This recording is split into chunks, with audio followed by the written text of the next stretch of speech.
मंगलमय मंगल करनी वीतराग विज्ञान।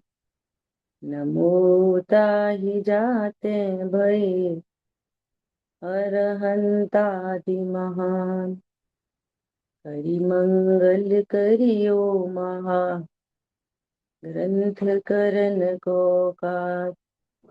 जाते मिले समाज सब पावे निज पद राज। नमो अरहंताणं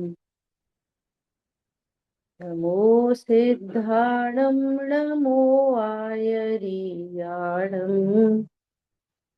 नमो उवज्जायाणं नमो दोगे सवसानंदं। शिवोपाय करते प्रथम कारण मंगल रूप। विघ्न विनाशक सुख करन नमो शुद्ध शिव भू।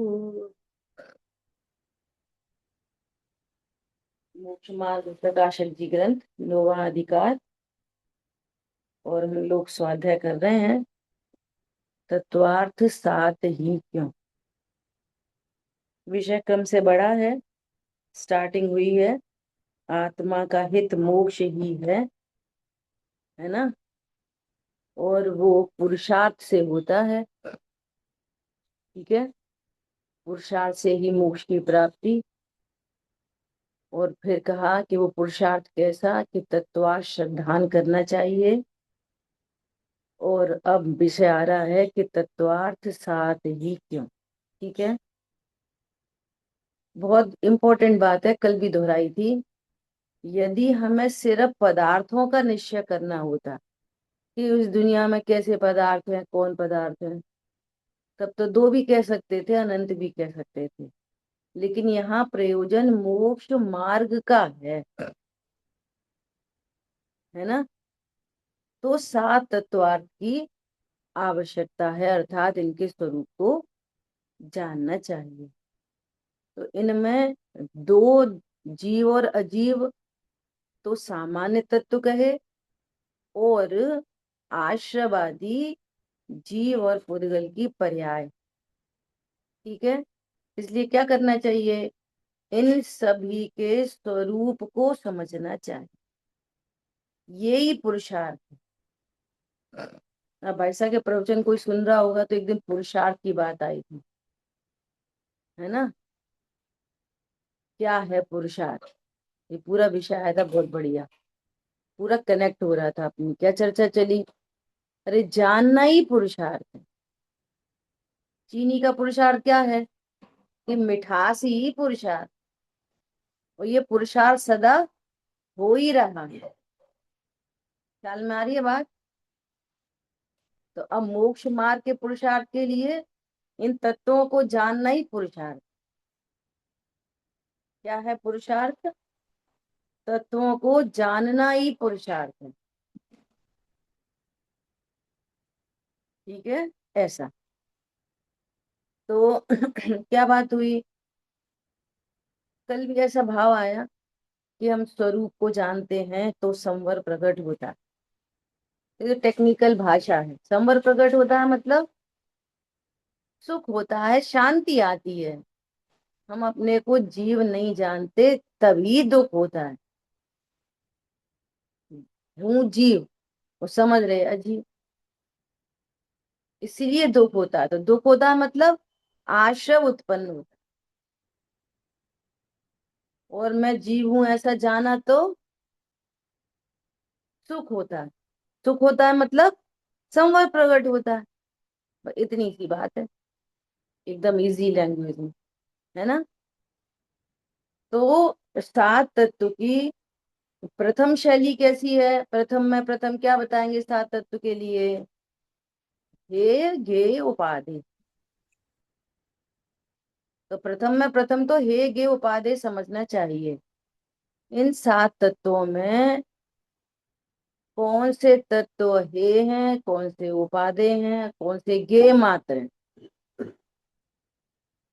तो पुद्गल आदि पांच द्रव्य अजीब क्या है, मात्र ज्ञान के ज्ञेय हैं, न सुख के कारण न दुख के कारण, और पूरी दुनिया उन्हीं को सुख दुख का कारण समझती। ख्याल में आ रही है बात? जो सिर्फ ज्ञान के ज्ञेय मात्र हैं उसको क्या समझ रहे, दुख का कारण। और है क्या, सिर्फ ज्ञेय। अब इस पे भी खूब एनालिसिस करनी चाहिए। कोई भी एग्जाम्पल उठाओ, आप कुछ कुछ भी एग्जाम्पल ले लो, कुछ भी। जैसे किसी ने बुरा कहा, तो वो जो किसी है ना, किसी, वो क्या है, वो ज्ञान का ज्ञेय मात्र है, वो अजीब की कोटि में आता है। अन्य जीव भी अजीब की कोटि में आते हैं। कल बात हो गई है ना। और वैसे भी आपको दिखाई क्या दे रहा है, जीव तो दिख नहीं रहा, पुद्गल दिखाई दे रहा है। तो वो जीव भी क्या है, गे अजीब है ना वो। तो वो क्या है, गे। तो ये क्या समझ रहा है, दुख का कारण। ख्याल में आ रही है बात? और है कौन, गे। जो शब्द बोले, आप तो खराब हो, बेकार हो, ऐसा हो वैसा हो, वे शब्द क्या है ज्ञान में, गे मान। और समझ क्या रहे हैं, दुख का कारण। नहीं तो कोई बुरा कहता है तो दुख तो लगता ही है ना। तो दुख इसलिए लगता है कि जो गे है उसको दुख का कारण समझना, ये अज्ञान है। ये दुख का कारण है ऐसा विश्वास होना, ये मिथ्या दर्शन है। इसलिए दुख उत्पन्न होता है। तो दुख के कारण तो आश्रव हुए, दुख के कारण अजीब कहाँ हुआ। एनालिसिस समझ में आ रही है? हमारा तो ये खरीदने का मन था, मैं लेने नहीं दिया। तो जो चीज लेने नहीं दी वो तो ज्ञान का ज्ञेय मात्र, सुख का कारण तो था नहीं। वो ज्ञान ने समझा सुख का कारण, और मिली नहीं वो, है ना। तो ये अज्ञान मोह से ही तो दुख उत्पन्न हो रहा है। तो ये अज्ञान मोह राग द्वेष ये आश्रम ये है, अजीब नहीं।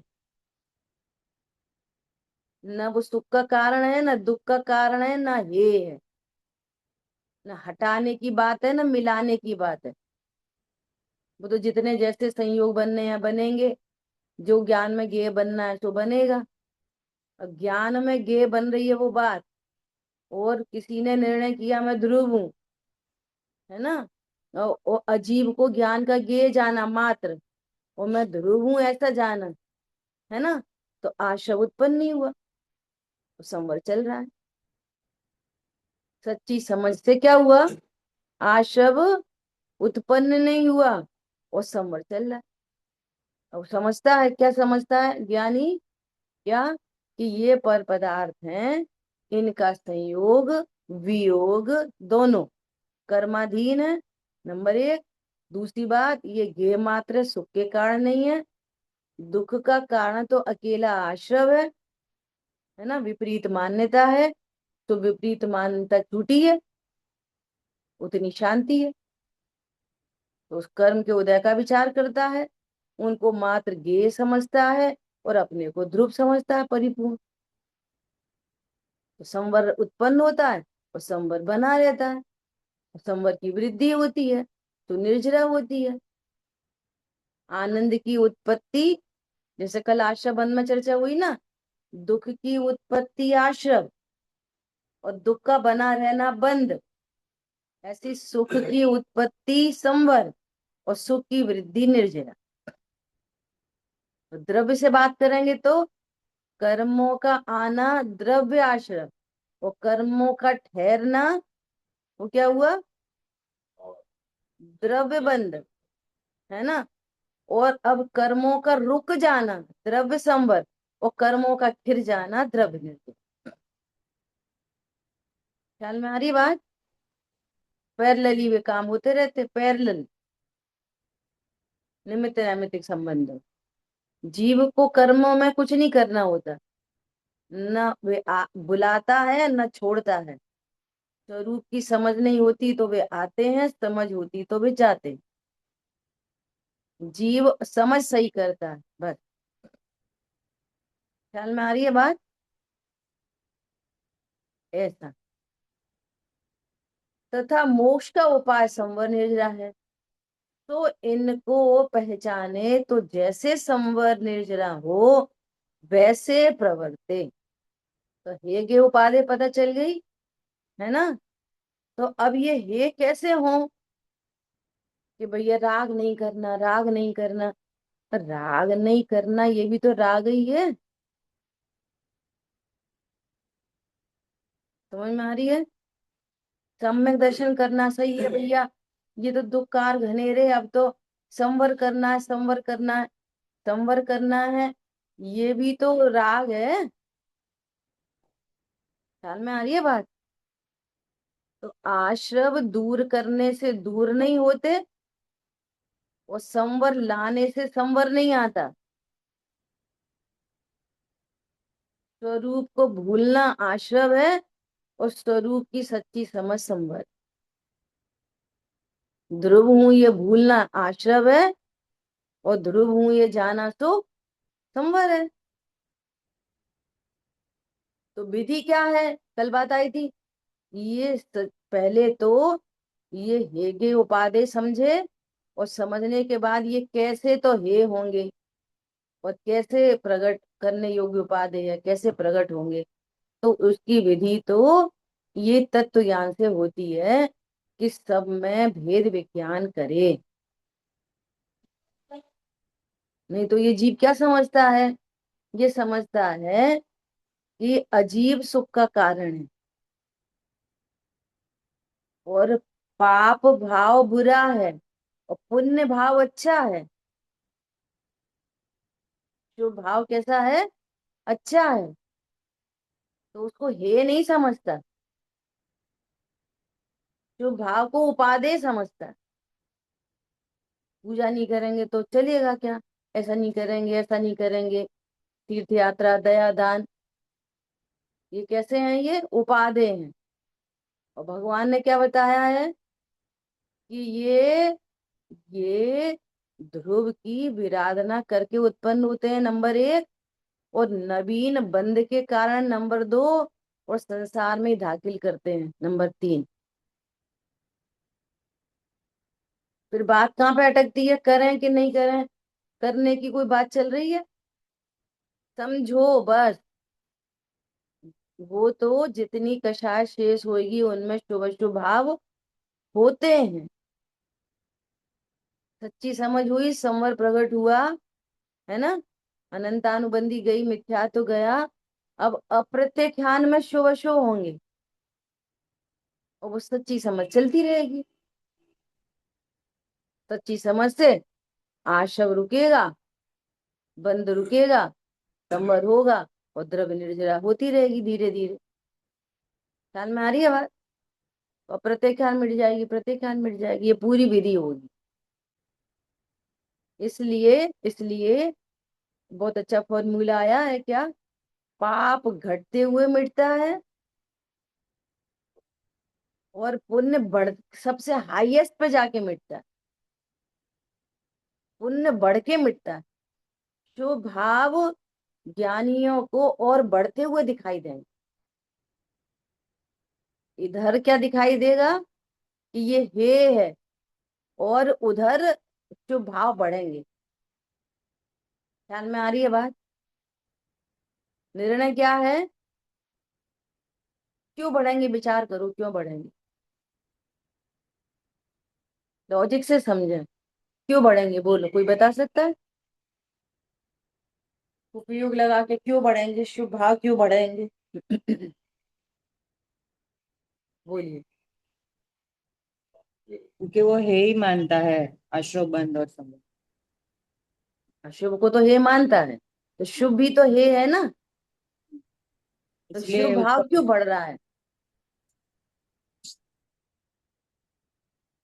बोलो, बोलिए निधि। जी अ, जी शुभ भाव इसलिए बढ़ते हैं क्योंकि जब मतलब स्वरूप की सच्ची समझ आने लगती है ना, तो जिन्होंने मार्ग बताया होता है उनके प्रति इतना बहुमान आता है कि मतलब अनंत काल के लिए हमें सुखी करने का मार्ग बता दिया, और अनंत काल के हम सुखी होने जा रहे हैं अब।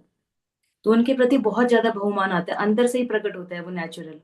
तो वो करता नहीं है जीव शुभ भाव, वो ऑटोमेटिकली आते रहते हैं, वो पाप घटते रहते हैं, क्योंकि आसक्ति कम होती जा रही है तो वो पाप घटते हुए दिख रहे हैं धीरे धीरे। और उनके प्रति बहुत बहुमान आता है जी। बहुत बढ़िया, समझ में आ रही है बात। अज्ञानी बहुमान ये आने से पूजा। पुण्य, बहुमान आने से पुण्य तो कैसे बढ़ेगा? मुझे ऐसा लगता है कि ये जो सात तत्व का जो निर्णय किया है ना उसने, कि ये उपादेय है, ये ज्ञेय, ये है, वो जो फॉर्मनेस आ गई उसकी वजह से उसका पुण्य बढ़ता है। क्योंकि वो बाकी सबको अभी ज्ञेय ही मानता है, हम मेंटल लेवल पे मानते हैं, वो एग्जैक्टली मानता है। तो वो रीजन मुझे ऐसा लगता है हो सकता है पुण्य बढ़ने का उसकी शायद। चर्चा करते हैं, वही इसीलिए बात करते हैं कि ये सात तत्व हमको किसने बताए? कि देव शास्त्र गुरु ने। देखो, अज्ञानी भक्ति करता है ना भगवान की, ये सात तत्व कहाँ सीख रहे हैं?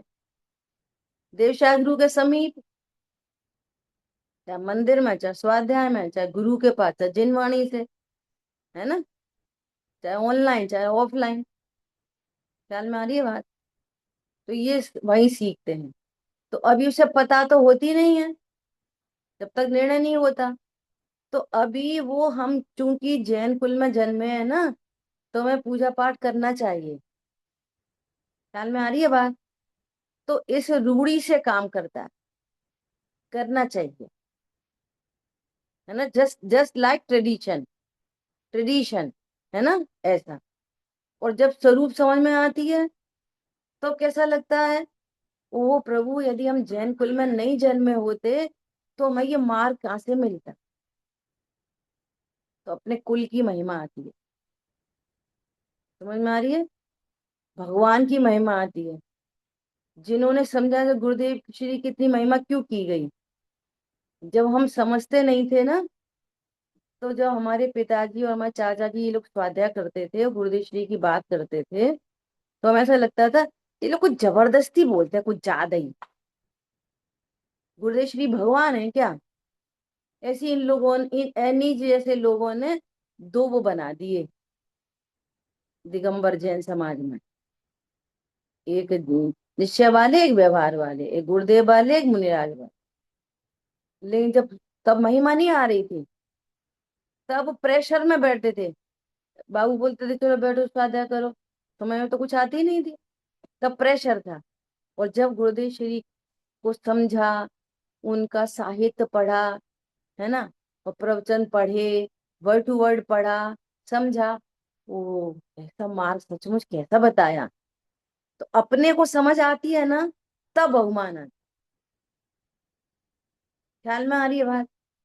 परिचय से प्रीति आती है ये।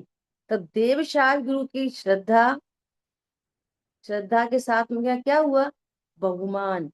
चारित्र की परिणति है ना, राग, राग किसकी परिणति है? चारित्र की परिणति। तो उनके प्रति राग आया, सच्चा राग आया। पहले कैसा था?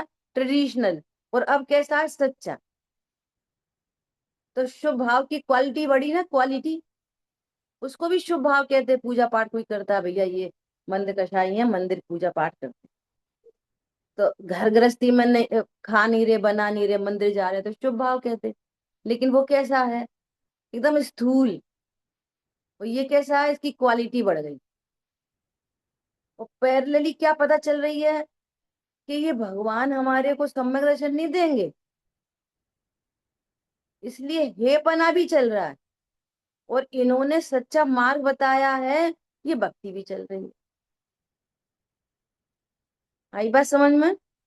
एक बात। अब दूसरी बात, उन्होंने बताया सब जीव है, पत्नी जीव, बच्चे जीव, माता जीव, भाई जीव, पड़ोसी जीव, अड़ोसी जीव, एक इंद्री जीव, दो इंद्री जीव, है ना। पहले क्या था? हिंसा नहीं करनी चाहिए, झूठ नहीं बोलना चाहिए, देखो अपने घर में झूठ नहीं बोलना चाहिए। और अब क्या लगा? अरे मैं भी जीव हूँ, मेरे जैसे ये भी जीव है। अब हिंसा की क्या बात है? झूठ की क्या बात है? चोरी की क्या बात है? समझ में आ रही है? तो वे अशुभ घट रहा है, पैरेलली शुभ बढ़ रहा है। अब सब जीव दिखाई दे रहे हैं। पहले बड़ा छोटा दिखाई देता था कि अरे अपन बड़े हैं, अपन को नहीं करना चाहिए। कषाय की मंदता हो तो बिना तत्व ज्ञान वाले भी क्या करते हैं, अरे अपन बड़े हैं, थोड़ा धैर्य रखना चाहिए। अरे अपन छोटे हैं, अपन को बड़ों की विनय करनी चाहिए। तब छोटे बड़े की भावना के साथ में कषाय मंद थी। अब क्वालिटी बढ़ गई। कैसी क्वालिटी हो गई अब, अरे सब जीवराज है। ख्याल में आ रही है बात। एक तरफ क्या लग रहा है, सुत दारा होए न सीरी, और दूसरी तरफ क्या लग रहा है, अरे ये भी स्वरूप को समझे। अब सच्चा प्रेम आ, सच्चा वात्सल्य हो रहा है अब। पहला कैसा था, स्वार्थ वाला वात्सल्य, और अब कैसा है, सच्चा वात्सल्य। ये भी मोक्ष मार्ग में लगे। ख्याल में आ रही है बात। पहले क्या था, अरे कुछ नहीं होता, खाओ पियो मौज करो। और अब स्वाध्याय से पता चल रही है अन्याय नीति अवक्ष, नहीं किसी के प्रति अन्याय नहीं करना। अरे अपन ध्रुव में परद्रव्य से अपने को लाभ नहीं होता, तो काय का अन्याय, क्यों अनीति, सप्त व्यसन क्यों। समझ में आ रही है बात। तो ये नेचुरल अशुभ घटता जा रहा है, नेचुरल, और नेचुरल शुभ बढ़ता जा रहा है। अवक्ष क्यों, जब ये पता चल रहा है कि मैं पर को भोगता नहीं, पर से सुख नहीं होता, और इस अवक्ष से भूख तो मिटेगी नहीं, उल्टा पाप बंद होगा। तो जितनी भूख है उसको भक्ष्य पदार्थों से ही कंप्लीट कर देना। अवक्ष क्यों, तो पाप घटा पुण्य बढ़ा। समझ में आ रही है बात। और वो शुभ भाव हाईएस्ट पे जाके फिर छूटता है, और अशुभ घटते घटते घटते घटते छूटता है, एंड हो जाता है उसका। और शुभ भाव का हाईएस्ट पे जाके खत्म होता है। आ रही बात समझ में। सबसे हाईएस्ट शुभ भाव कौन से हैं, 28 मूल गुण के परिणाम। उससे पहले क्या आ जाएंगे, अणुव्रत।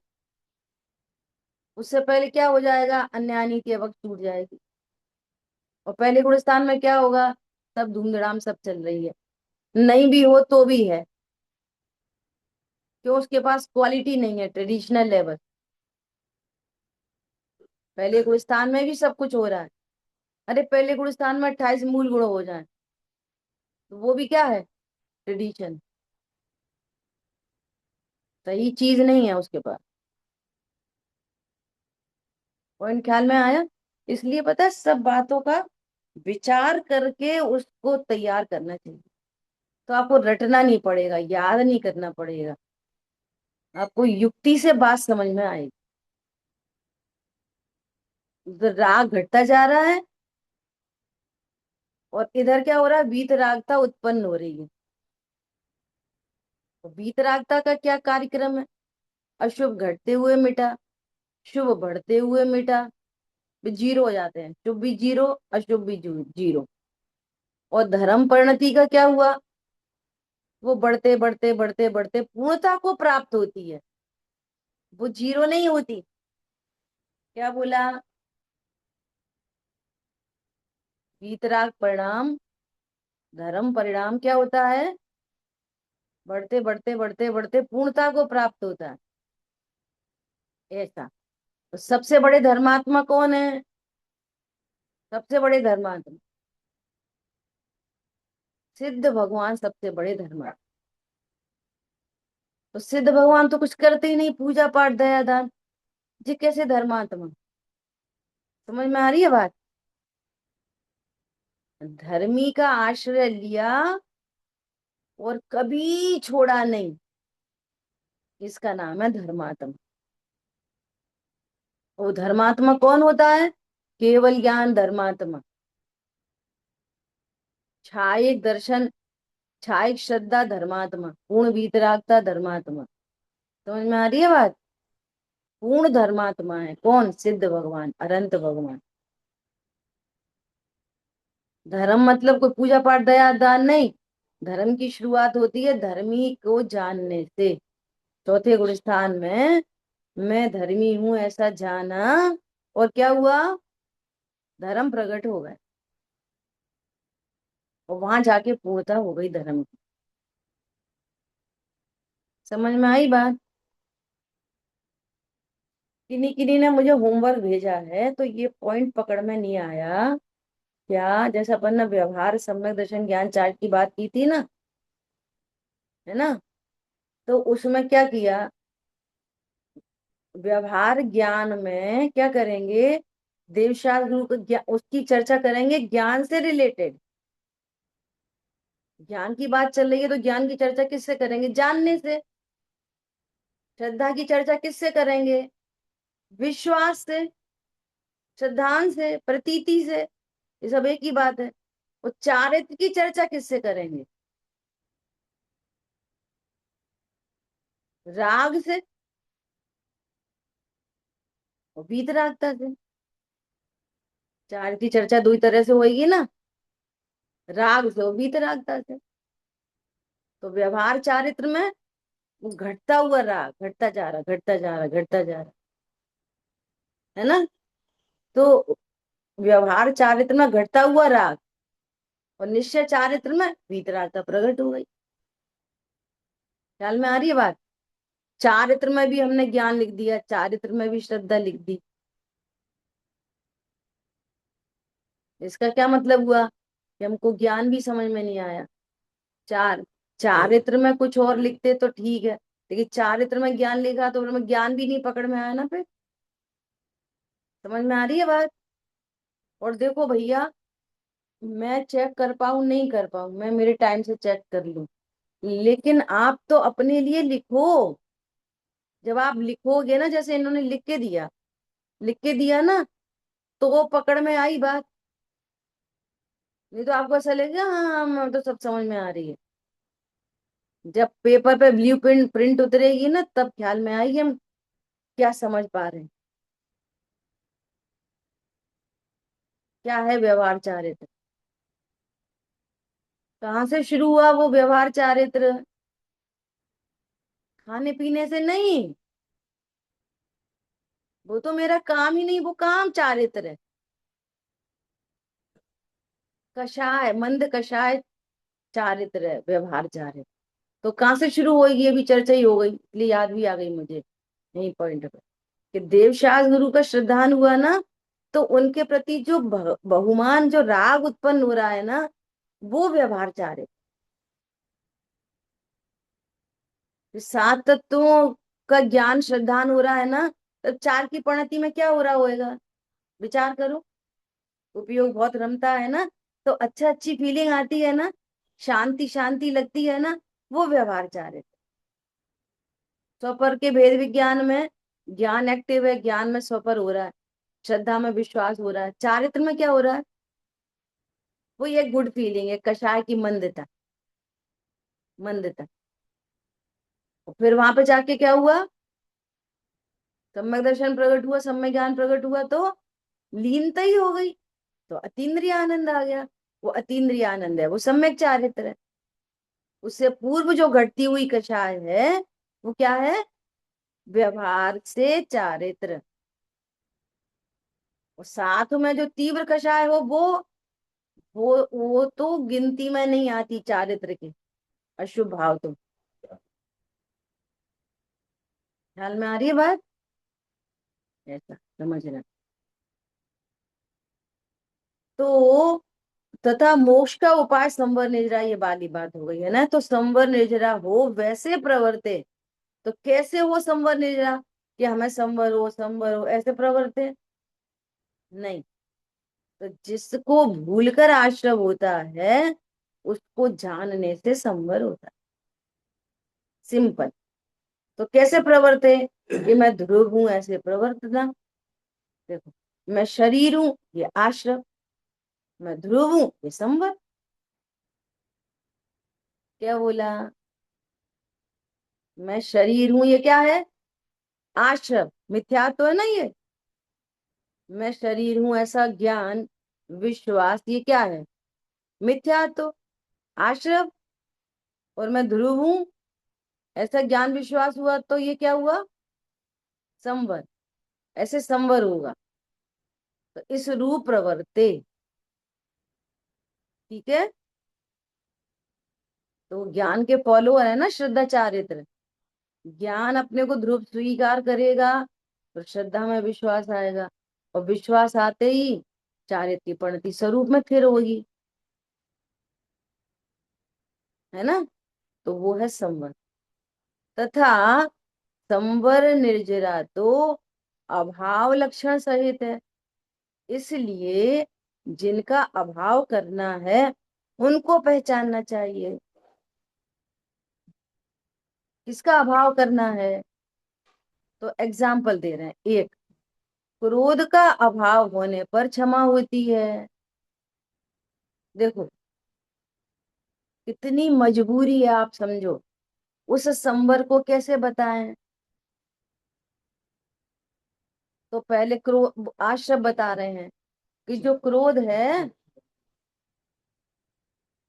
जो क्रोध है वो क्या है? आश्रव, मान, माया, लोभ, हिंसा, झूठ, चोरी, कुटिल, परिग्रह, हास्य, रति, अरति, शोक, भय, जुगुप्सा, स्त्री भेद, पुरुष भेद, नपुंसक भेद, ये सब क्या है? आश्रव। ये क्या है? दुख रूप। समझ में आ रही है बात? अब टेक्निकल पॉइंट समझो, बहुत टेक्निकल। कि मूल में मिथ्या तो आश्रव सबसे पहले, और चर्चा हो जाती है इनों की।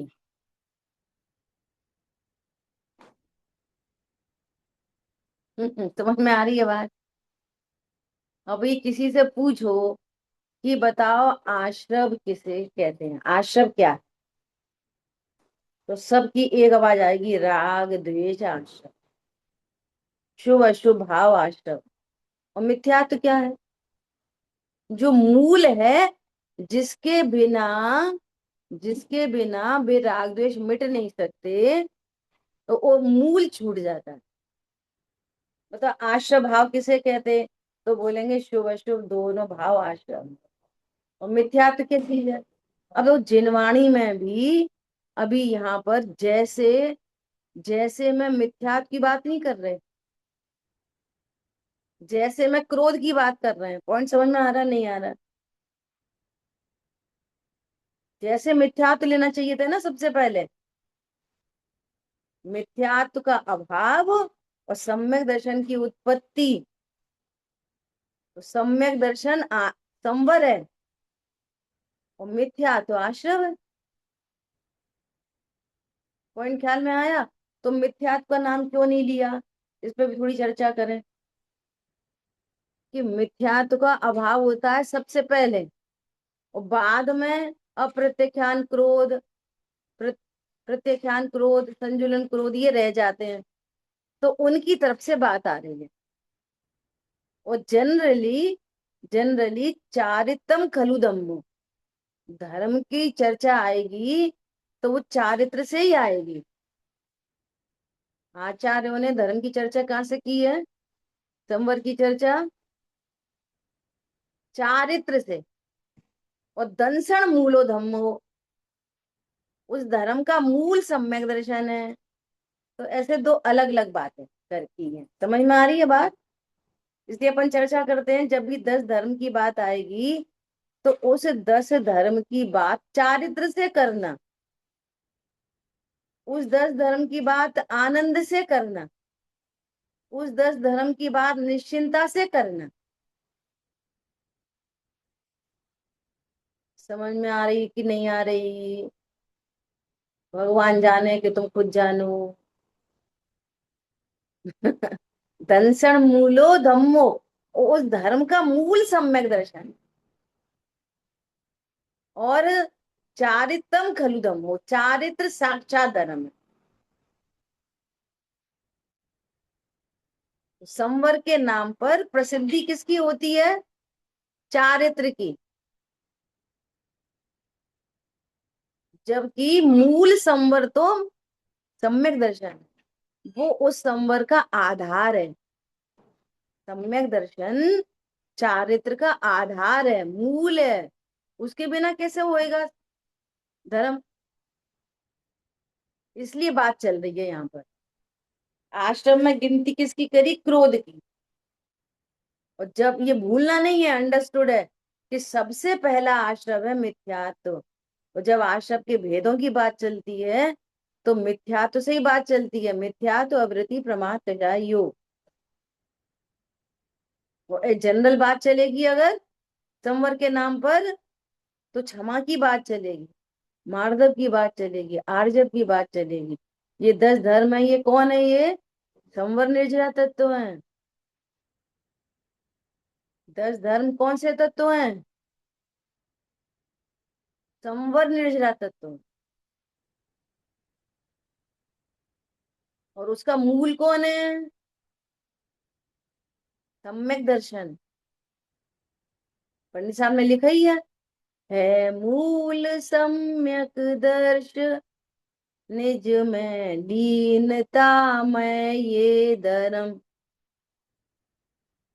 उत्तम क्षमादिक धर्म, आत्मा का सहज निज भाव है, सुख शांति का है हेतु जग में, मुक्ति का सुउपाव है मूल सम्यक दर्श, निज में लीनता में ये धर्म, पूजूं सुभाऊं भावना हो पूर्ण 10 लक्षण धर्म।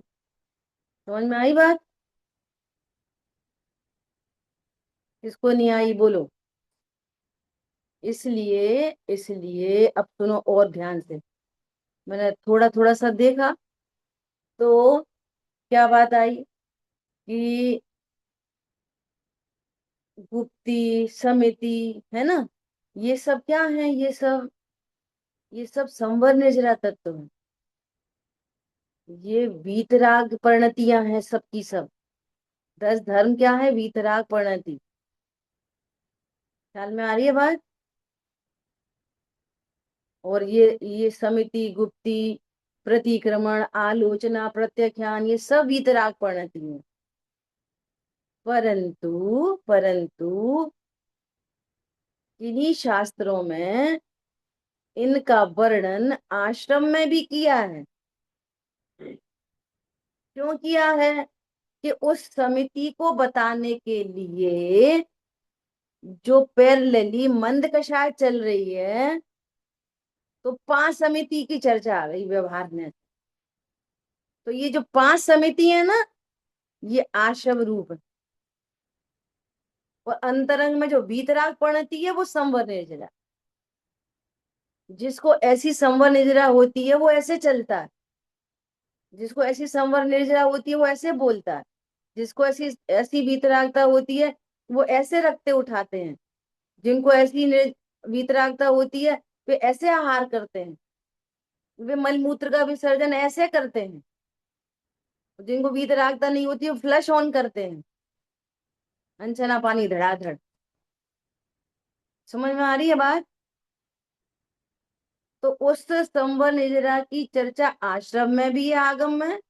और इस संवर इस सॉरी समिति गुप्ती की चर्चा आश्रबंध में भी है, और समिति गुप्ती की चर्चा वीतरागता में भी है, धर्म में भी है, निश्चय धर्म के अंदर भी है।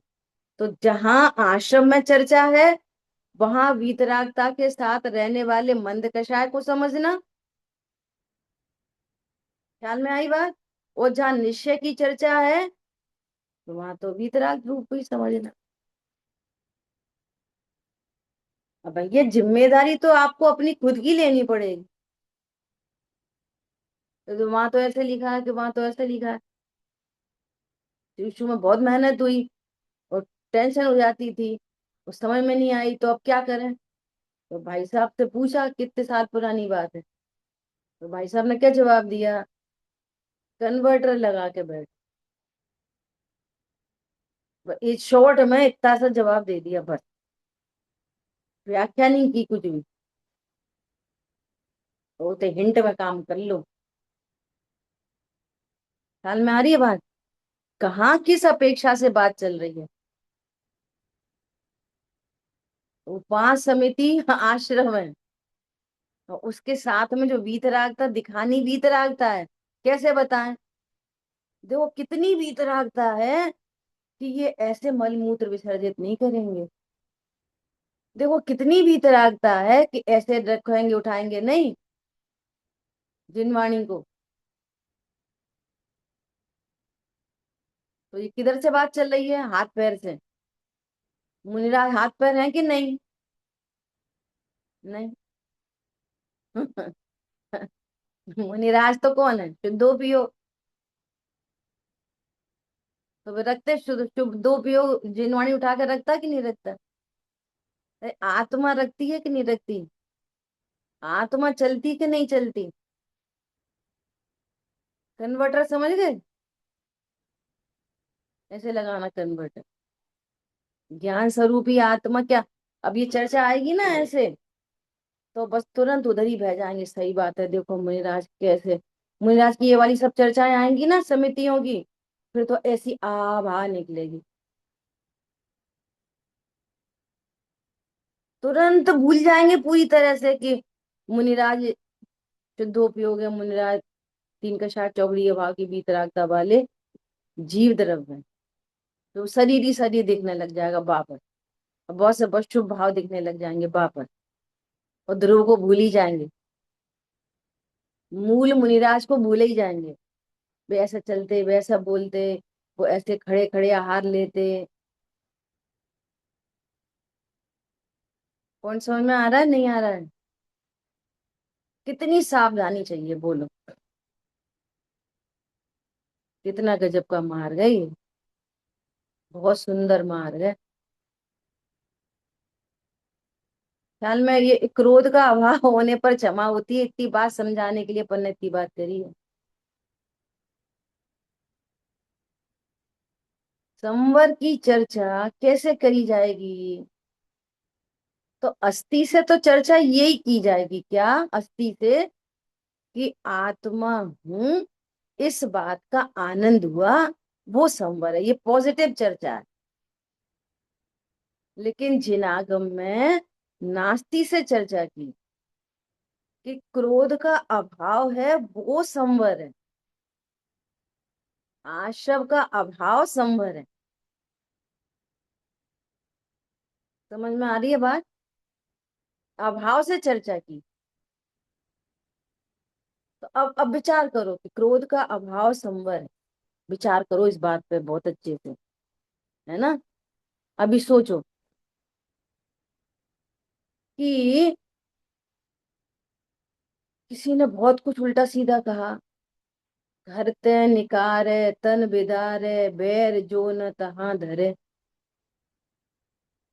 मतलब सीता जी को जंगल में निकाल दिया। बोलो। अंजना जी के ऊपर झूठा आरोप लगा दिया, और क्रोध उत्पन्न नहीं हो रहा। तो ये ऐसा कैसे होता है? सीता जी ने क्यों नहीं कहा कि ऐसे कैसे निकाल रहे हो आप, उनसे पूछो तो सही। सीता जी ने ऐसा क्यों नहीं करा कि अपने मम्मी पापा को खबर भेज दी? कौन ख्याल में आ रहा है? क्योंकि उनको संवर है, क्योंकि उनको संवर है, इसलिए क्रोध का अभाव सो संवर है। समझ में आ रही है बात? कि क्रोध उत्पन्न नहीं हुआ। अब यहाँ से जनरल चर्चा, ये जनरल हो गई, एकदम जनरल। लेकिन आपको जिन आगम के परिप्रेक्ष्य में उस क्रोध को भी समझना पड़ेगा कि वो क्रोध क्या चीज है। ये जो हमें तुम्हें दिखाई दे रहा है ना चर्म चक्षु से, कानों से सुनाई दे रहे हैं शब्द उल्टे सीधे, ये तो क्रोध ही नहीं है। क्रोध तो है आत्मा की अरुचि सो क्रोध, और आत्मा की रुचि सो संवर। क्या बोला? आत्मा की अरुचि है वो क्रोध है, और अब क्या हो गई? आत्मा की रुचि, सो क्रोध उत्पन्न ही नहीं हुआ। वो न जंगल में निकाल दिया, तो प्रथमान योग में कहानी आएगी, जंगल में निकाल दिया। और सीता जी अपने को भगवान आत्मा देख रही, तो वो कह रही कि महल भी ज्ञान का गेय है, वो सुख दुख का कारण नहीं। देखो, सात तत्व की प्रतीति है ना, और ये जंगल भी ज्ञान का गेय है। तो न महल सुख का कारण, न जंगल दुख का कारण। क्यों? ये कौन से तत्व में जाएगा? जंगल, महल, अजीब तत्व में। ख्याल में आ रही है बात? और मैं स्त्री नहीं, मैं जीव हूं, तो आश्रव नहीं है। तो जितना आश्रव नहीं है उतना संवर है, तो जितना संवर है तो उतना क्रोध उत्पन्न नहीं हुआ। समझ में आ रही है बात? टेक्निक समझ में आ रही है? तो ये क्रोध का अभाव होने पर क्षमा होती है। ख्याल में आ रही है बात? ये वो वाली क्षमा नहीं है कि उनने हमें निकाल तो दिया, अब ठीक है देखेंगे, अब एक दिन तो आएंगे ही हमारे पास, तब हम बोलेंगे जरूरत नहीं है तुम्हारी। पर अभी हम कुछ नहीं बोल रहे, अभी तो अपन क्षमा रखो।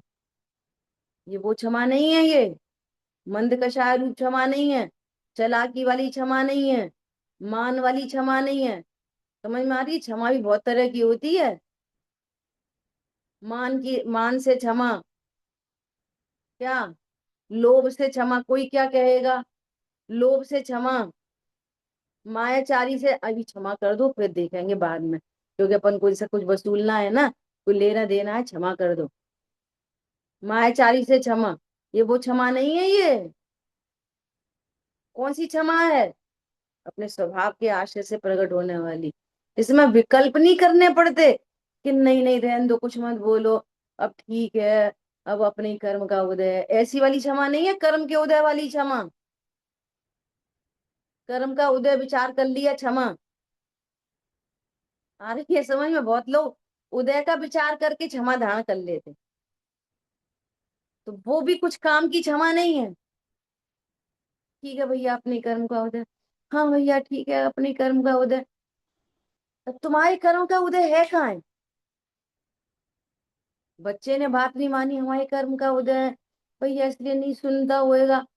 ठीक है अपन तो तुम्हारा बच्चा कहाँ है? तुम्हारे पाप का उदय है कहाँ, ये बताओ पहले। समझ में आ रही है बात? गजब की बात है। अब क्या कह रहे हैं सुनो, आगे का सेंटेंस और इससे भी ज्यादा गंभीर है। क्या कह रहे हैं? क्रोध का अभाव होने पर क्षमा होती है, तो क्रोध को पहचाने तो उसका अभाव करके क्षमा रूप प्रवर्तन करे। क्रोध को पहचानते कि नहीं पहचानते अपन सब? समझ में आई बात? क्या है? पर द्रव्यों में इष्ट अनिष्ट की कल्पना, ये क्रोध है। लगाओ से वो व्याप्ति बिठाओ।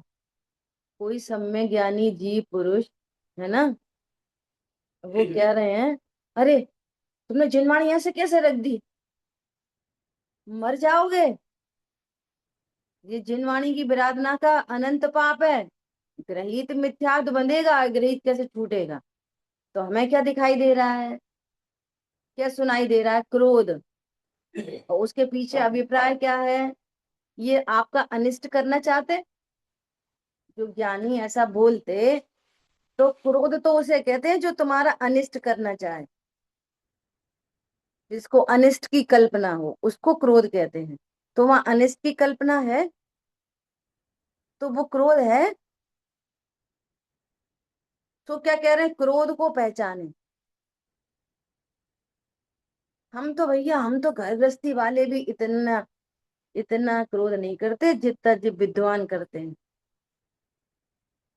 का ही तो पूछो। समझ में आ रही है बात? क्रोध, तुम्हारी तो क्षमा भी मिथ्यात्व से सनी हुई है। तुम क्रोध की तो बात ही क्या करते हो?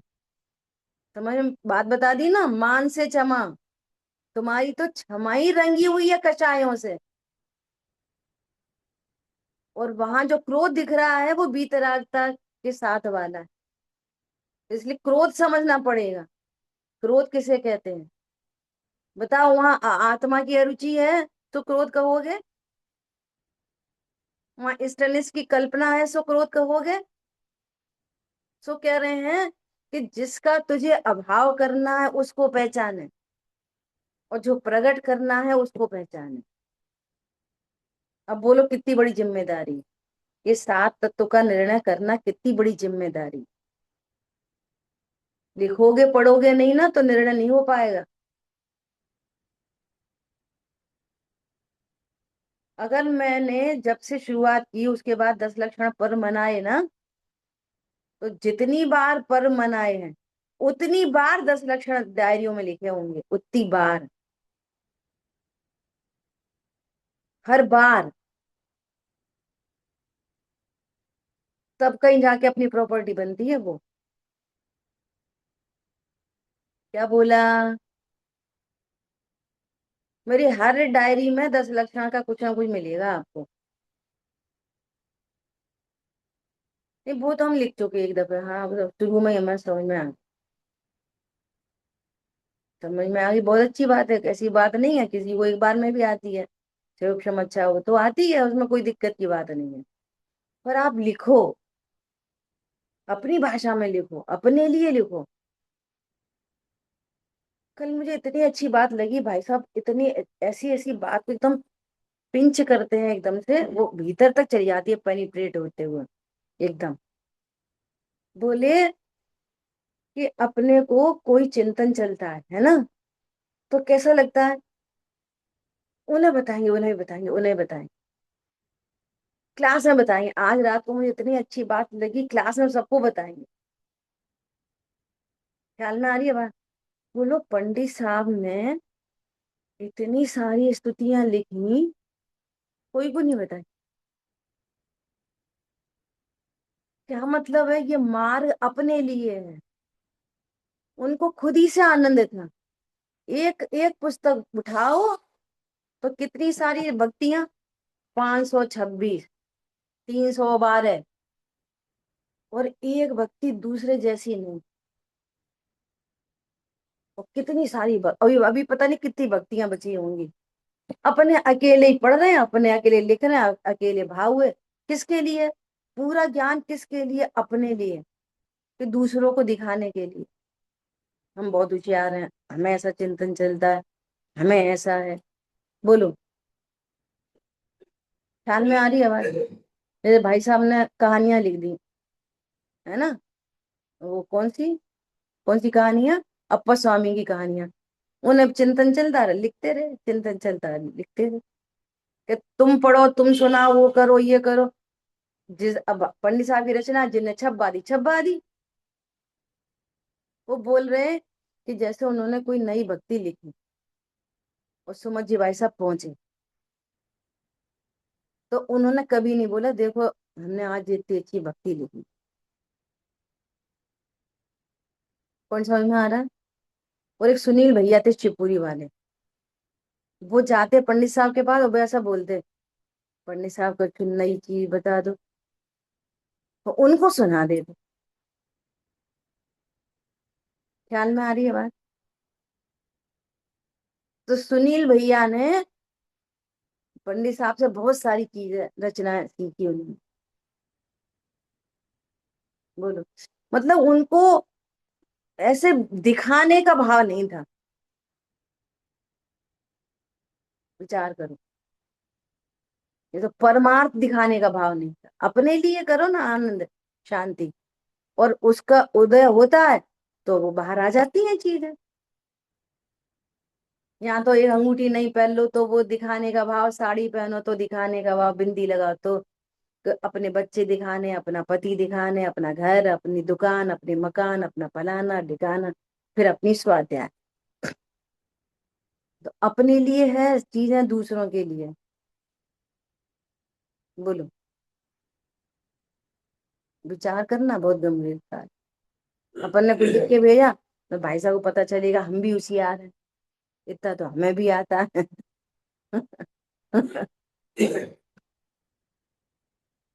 सोचो, आश्रव की जय, ये सब आश्रव हैं, इनमें भूल नहीं करना धर्म की। देखो उनकी सूक्तियां है ना, जो जैसे सफाई मत दो, साफ रहो, जो दिखावा होता है ना वहाँ सफाई देने का भाव आता है। और कोई हमें गलत समझता रहे, सुनना ध्यान से, कोई हमें गलत समझता रहे और हम सही हैं, तो बंद किसका होएगा, उसकी समझ से क्या हमारे भाव से। हम सही हैं बस, खत्म।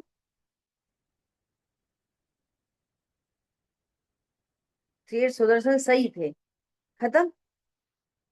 लोग दुनिया गलत समझ रही थी, समझती रहो, सूली पे चढ़ा दो, चढ़ा दो।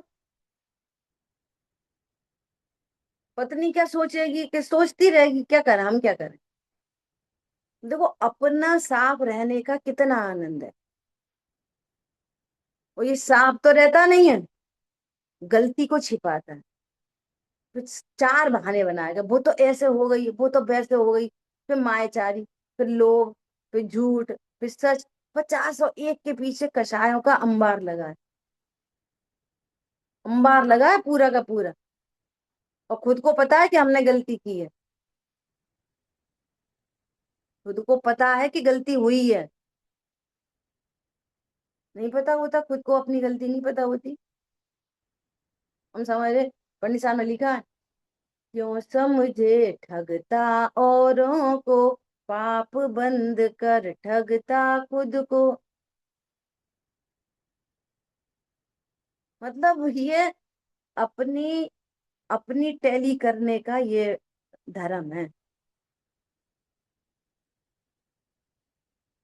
बहुत क्लीन, बिल्कुल क्लीन धर्म है ये, एकदम क्रिस्टल क्लियर, एकदम ट्रांसपेरेंट। यहाँ चतुराई नहीं चलती बिल्कुल। इसलिए पंडित साहब के सामने कोई चतुराई वाला, ऐसी उनके पास एमआरआई थी उनकी, ज्ञान में आंखों में टिक नहीं सकता था, कोई व्यक्ति सामने खड़ा नहीं रह सकता था। वो जो वो समाचार में लिखा है ना कि अपराधी कभी निर्भय नहीं हो सकता, वो खुद ही डर से खड़ा है, भयभीत हो गया, तो उसकी बॉडी लैंग्वेज से पता चल जाएगी, चलो निकलो। और निरपराधी निशंक रहता है, तो बिठाएंगे, चर्चा करेंगे, सुनाएंगे, समझाएंगे। तो होशियारी बताने आए हो तो जरूरत नहीं है यहाँ पे, इतनी स्ट्रिक्टनेस थी, पता। चल, जिन वाणी के ज्ञान से सूझे लूका लो, तो वाणी मस्तक नम सदा धित लो। बोली द्वाशांग जिन वाणी माता की जय। जय जिनेन्द्र सर। एक एक भक्ति, अभी जो सारी रचनाएं आई है ना, एक एक भक्ति कैसी है। कल मैंने वो पहली बार सुना, कुंद कुंद आचार्य, एक बार फिर से भारत में आओ और प्रत्यक्ष वो शुभ तत्व सुने। मतलब कैसी भावना है, भजन सुन रहे हैं और पंडित साहब देख रहे हैं, ऐसा लगता है बाप रे उनको कैसे भाव रहते हो। कैसी भाषा, देखो भाषा कैसी है। स्वयं लख लीजिए, अपने को परिपूर्ण लख लीजिए। देखो भाषा, देखो कैसी है, किसी करुणामयी के। अपने लिए भी सेल्फ संबोधन, अब जिन दीक्षा लेना चाहिए, सेल्फ संबोधन। तो अपन अपने लिए भी समझ जाओ, उनकी तो सारी सारी भक्तियां सेल्फ के लिए थी। हर भक्ति में सेल्फ संबोधन मिलेगा, हे आत्मन, हे आत्मन, अपने आप को। वो भक्ति सुनती हूँ, पंडित साहब दिखते रहते, और इतनी इतनी महिमा आती है उन्हें, कैसे कैसे भाव संजोए होंगे, बोलो आप कल्पना करो। ये है भक्ति हुई, बढ़ती हुई भक्ति, उनकी उनके प्रति और हमारी उनके प्रति, नेचुरल। इसमें कुछ आडंबर नहीं, कुछ नहीं, सहज भक्ति, बिना करे भक्ति। समझ में आ रही है बात, करनी नहीं पड़ती भक्ति, करनी पड़े सो पाप है, होती है तो शुभ है,